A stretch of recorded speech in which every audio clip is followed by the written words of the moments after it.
this is Zephyr. Quinn. and we hope you enjoyed today's episode. Cruising along, heading up to visit some of our very best friends across Florida, and kept having some little issues. So here's a little compilation of footage of us discovering issues, and I'll give you an explanation afterward. What is this, Quinn? What are you doing? I'm getting the coolant out for tests. He's doing science.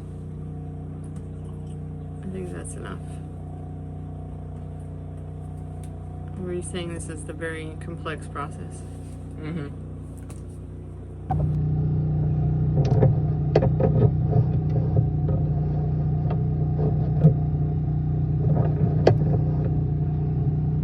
Guess it's time to get out and check for damages.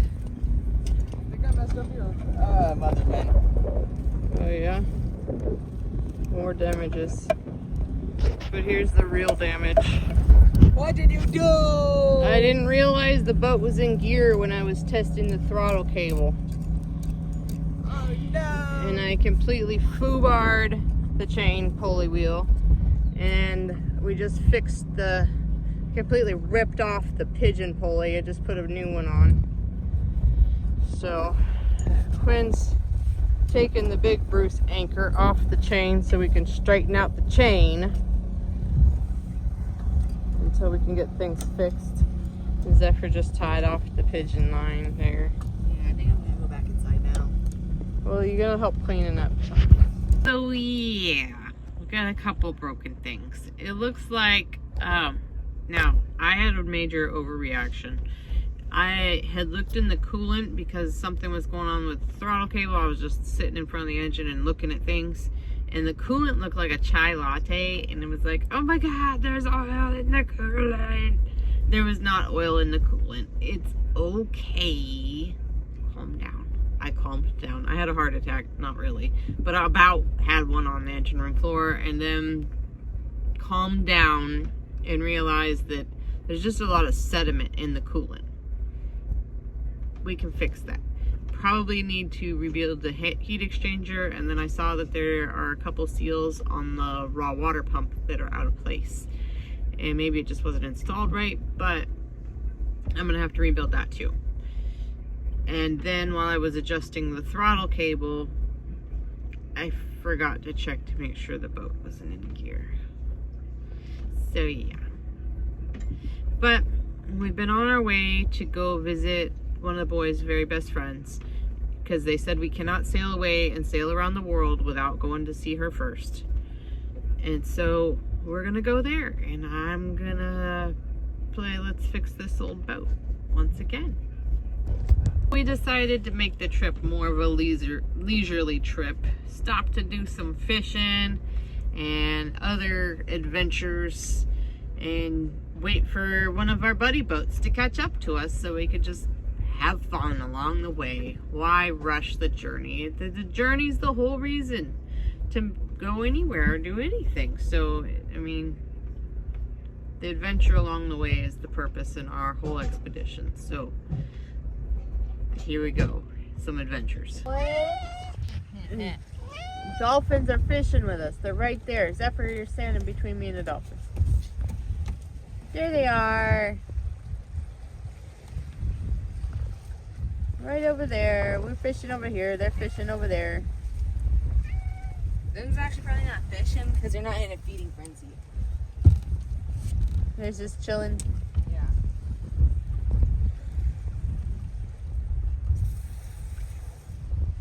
Well, we've caught some catfish so far. Yeah. And JJ's been trying to eat the finger mullet. Zephyr might have gave him part of one. Might have, definitely. He's fishing. He's got something. Oh, he's fighting ya. Not really. It's not really a fight. It's more of just a whiteout. He's tired from all these waves. No, the fish. Underneath the boat. Why is he under the boat? Getting in barnacles underneath the boat. Well, can you get him out? I mean, he's not playing like a catfish. Catfish don't do that.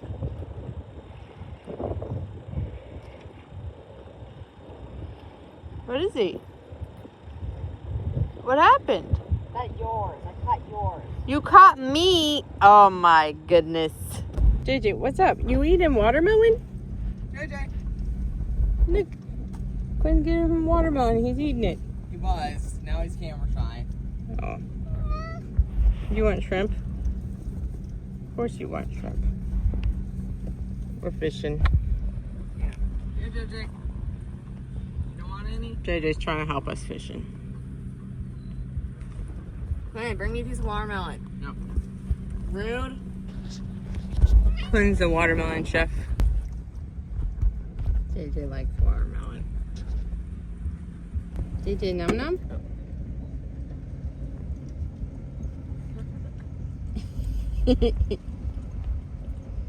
Spicy food challenge. I'm gonna eat this hot pepper. Do it.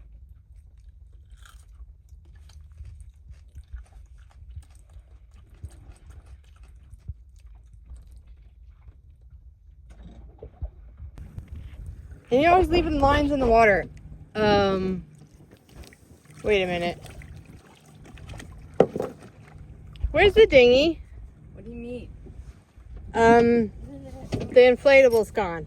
What? It must have broke loose in the night. Quinn. I'm blaming this on you, Quinn. Oh, no. Well, at least we pulled the outboard off before we went to bed. Yeah. What do we do? We're gonna have to row. The fuel tank was in the dinghy. What? Yeah.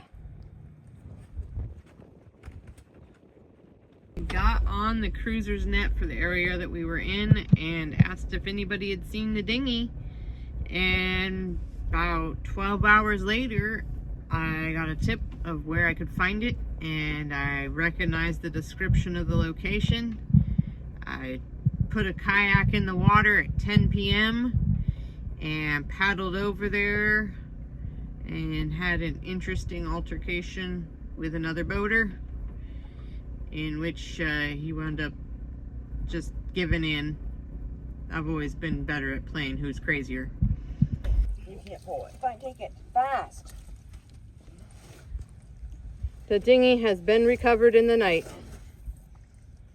Well, what's one of our episodes without some wildlife footage? The stingrays right there. There they are.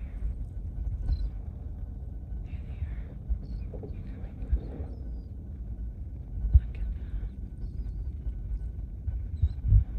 So beautiful.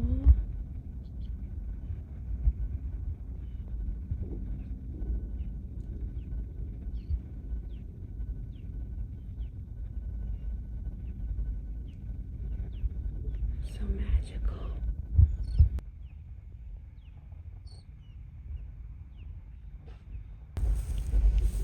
If they're the camera shy, they learned it from your brother. Right there. There they are.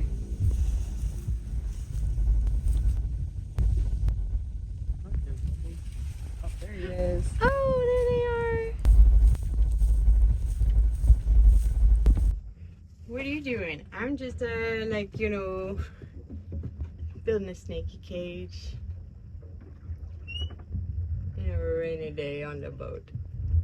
You know, cutting custom pieces in my workshop, aka my captain's quarters, my bedroom. You know, just making a nice custom insert enclosure in the boat. Here's what I mean. It's gonna fit into the boat right here. It'll be pretty good for the size she is now, but then I have all that space up there that I'm going to attach this box to a box that inserts up there, and she will have all that space. Fun fact, there are 3 sailing vessel Shambhalas in the United States.